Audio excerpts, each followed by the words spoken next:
Deuxième match de demi-finale dans la classe ouverte. 3 autres participants qui vont tenter de rejoindre Pierre Laprise en grande finale. Oui, Marc-André Lauzé du Salon de quilles Excellence, 3e au classement général. Daniel Racicot qui, lui, était 6e au classement général. Et Roger Charret qui était, lui, 30e au classement général.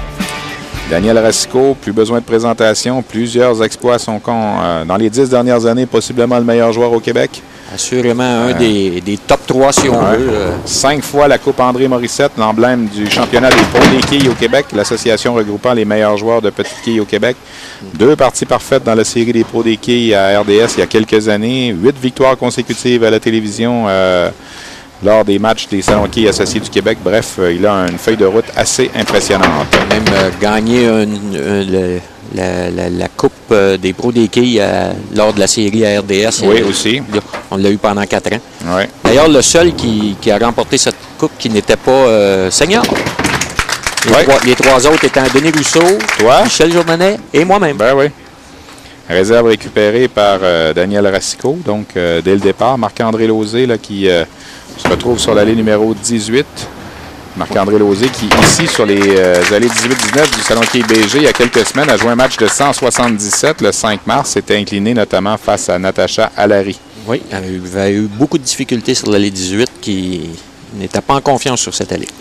Entrée en scène de Roger Charret maintenant sur l'allée numéro 19. Son tir rate du côté gauche. L'écart dès le départ pour Roger Charret là, qui se retrouve avec un pointage de 4 sur ce premier tir. Assurément le genre de départ qu'on ne veut pas avoir.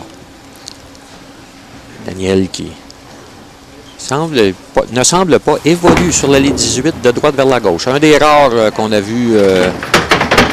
La barre qui est inscrite pour Daniel Racicot là, qui tente de se qualifier pour une autre grande finale.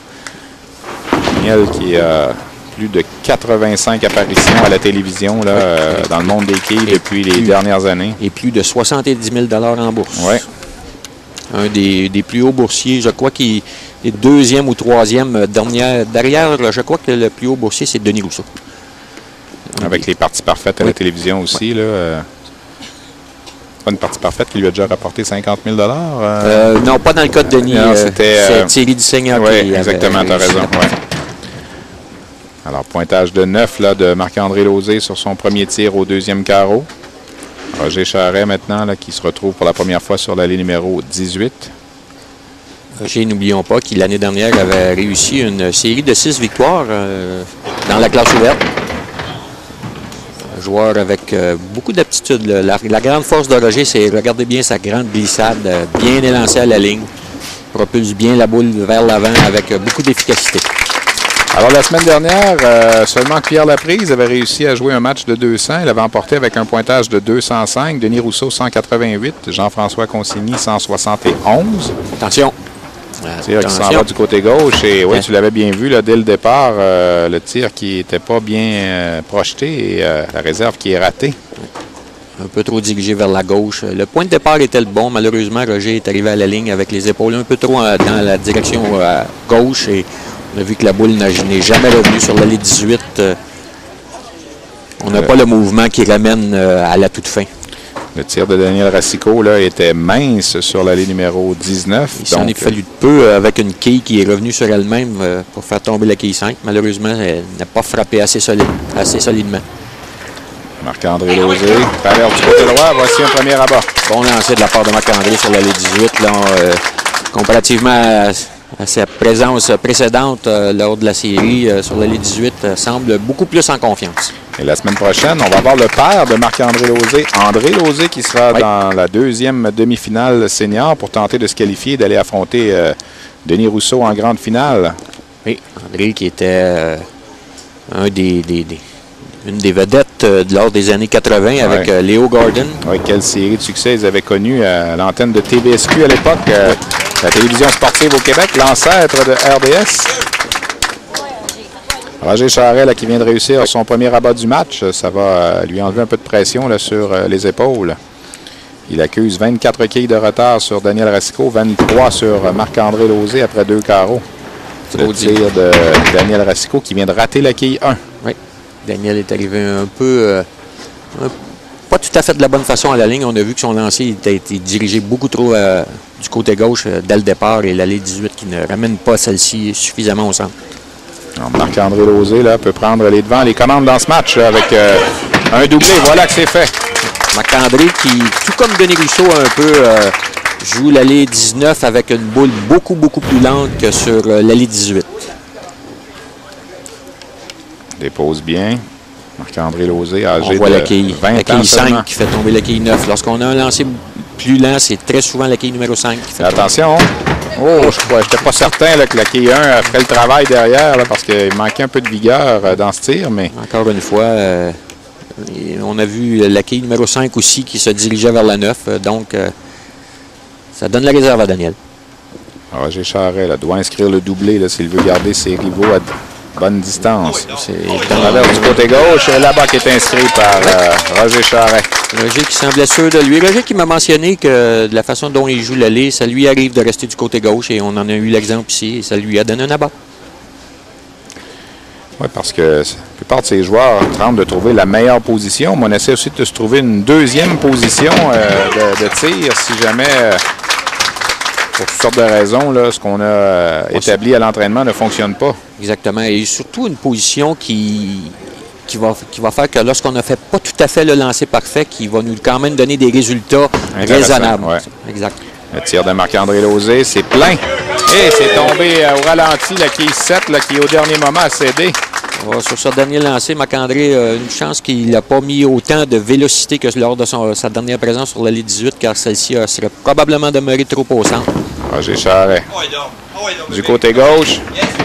Non, la quille 9 qui n'a pas cédé. Un bon lancer de la part de Roger. Peut-être un peu trop rapide dans le cas présent.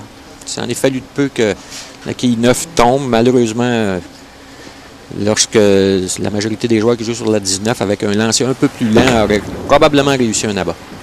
Daniel Racicot, son tir sur l'allée numéro 18, c'est plein. Heureusement pour lui, la 7 a cédé au dernier moment, donc se retrouve avec les réserves, la réserve 3, 6 et 10. Daniel semble se chercher un peu sur l'allée 18.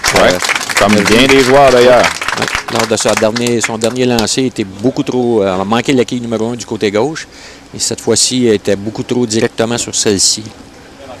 Quand même, on peut s'en tirer avec une réserve encore une fois. Attention. Oui, là, c'est raté. Ouais, ben, je croyais même pas qu'il allait effleurer la quille numéro 3 et finalement, ça a été, raté. On a vu que la boule est revenue beaucoup trop au centre.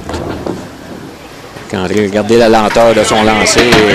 Regardez comment les quilles tombent avec ce genre de vitesse et ce genre de roulement de boule. Pendant ce temps, ben Marc-André Lauzé est en contrôle de ce match. Quatrième abat de suite. Marc-André qui a apporté des bons ajustements sur l'allée 18. L'abat qui est inscrit par Roger Charret. Roger donc, qui lui il pourrait aussi prendre la deuxième position dans ce match. Là. Roger qui lui aussi joue avec la boule un peu plus autoritaire sur l'allée 18. Daniel Racicot n'a pas le choix, doit repartir une série d'abats. 2 abats en 6 bon lancer de la part de Daniel ici. En voici un. Il peut aller jusqu'à 220, là, Daniel Racicot, s'il termine en abat. Mais pour l'instant, Marc-André Lauzé là, est en plein contrôle de ce match. C'est important pour Marc-André sur la 18 qui lui a tant donné de problèmes. Un petit peu plus et voilà, l'abat qui est inscrit. 5e de suite. On voit sur ce lancer plus de vélocité. On a vu la quille numéro 1 qui s'est dirigée vers la quille numéro 8 pour faire tomber celle-ci.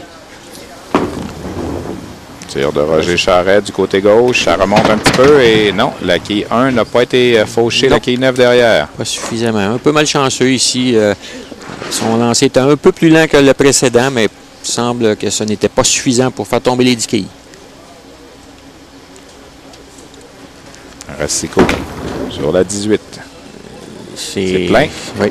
Non, plein. Daniel ne semble pas se chercher sur l'allée 18. Oui. Non, il n'y a rien qui fonctionne là, pour Daniel Racicot dans ce match. Tu tentes la réserve? Oui, attention, c'est bien tenté, mais on va se contenter d'un pointage de 8, donc 126 au 8e. Ne peut plus espérer mieux qu'un 186. Donc, ne pourra pas rejoindre le pointage de 188 de Denis Rousseau de la semaine dernière pour le classement là, des 6 grands de la saison. Mince un peu là, pour Marc-André Lauzé, donc Ouais, je suis certain que Marc-André est quand même satisfait du résultat dans la situation. Un bon pointage, on récupère la réserve et on garde les commandes. Même s'il devait rater la réserve, il n'y a pas d'inquiétude dans le moment. Là, surtout que là, Roger n'a pas eu la balle sur ce tir. Alors, c'est presque dans le sac là, pour Marc-André Lauzé. Roger qui joue un peu de malchance. Sûrement une question de vitesse sur les allées pour réussir à faire tomber les diquets. Car les deux derniers lancers de Roger étaient quand même raisonnablement bien et malheureusement, on a eu des pointages de 9 et il rate encore la réserve. La réserve, bien là, c'est presque dans le sac. Avec cette réserve ratée, on a un pointage de 133. Marc-André a déjà 187. Donc, les deux joueurs ne peuvent plus espérer mieux que 186 dans le cas de Daniel, c'est réglé, et 193. Donc, le prochain tir va confirmer la participation à la grande finale de Marc-André Lauzé. Daniel Racicot et Roger Charret là, qui n'ont pas connu les performances souhaitées. Alors, eux vont se battre pour le deuxième rang de ce match. Mais avec ce tir, Marc-André Lauzé s'en va rejoindre Pierre Laprise en grande finale de la saison 2010-2011. Il sera de retour donc avec nous pour les 2 prochaines semaines. Parce que la grande finale de la classe ouverte va se jouer sur 2 semaines au total des matchs. Donc, au cours des 2 dernières semaines de notre série, on va avoir un duel dans le 3e match entre Pierre Laprise et Marc-André Lauzé. Et là, on joue pour les positions 2 et 3 de ce match. Position 3, 4, 5, 6. Et là, évidemment, oui, c'est raté pour Marc-André, mais à ce stage-ci, là, il y a... C'est certainement un léger manque de concentration dû au fait que la victoire est déjà acquise. Alors, 7 quilles d'écart pour l'instant pour Roger Charret face à Daniel Racicot dans ce match. On veut tenter, évidemment, d'aller chercher le 188 là, de Denis Rousseau la semaine dernière. Meilleur lancé en 3e position, et ça ne sera pas le cas dans le cas de Daniel, qui ne peut plus espérer mieux qu'un 166, donc devra se contenter au mieux d'une 5e place. C'est le meilleur lancé de Daniel et malheureusement n'a pas eu le bon résultat. Un pointage de 9. Alors, Roger Charret, s'il termine avec 2 abats et un compte de 6, peut terminer 3e, aller chercher une bourse supplémentaire. Parce que c'est quand même important là, au niveau des bourses. 3e et 4e vont chercher 1 200 $.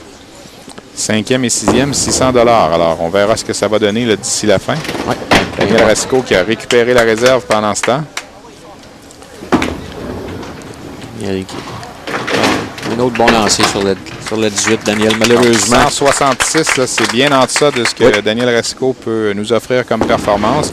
Marc-André Lauzé termine son match avec la réserve, un pointage de 225. Donc, on rappelle, il est qualifié pour la grande finale. Dans le cas de Roger, c'est un abat des plus importants pour 2 abats et un compte de 6. Il va chercher le 3e rang. 3e rang. Non, ce ne sera pas le cas. Et là, avec cet écart, ne pourra pas aller chercher Jean-François Consigny non plus. Alors, donc, la position 3 va appartenir à Denis Rousseau, la position 4 à Jean-François Consigny et les positions 5 et 6 à Daniel Racicot et Roger Charret qui devront se contenter d'un 600 $.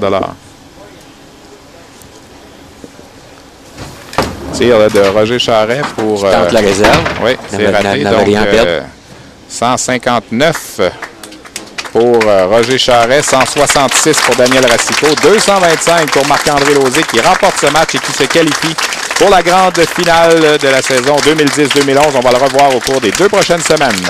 On s'arrête pour une pause. Vous regardez Québec Key à l'antenne de RDS.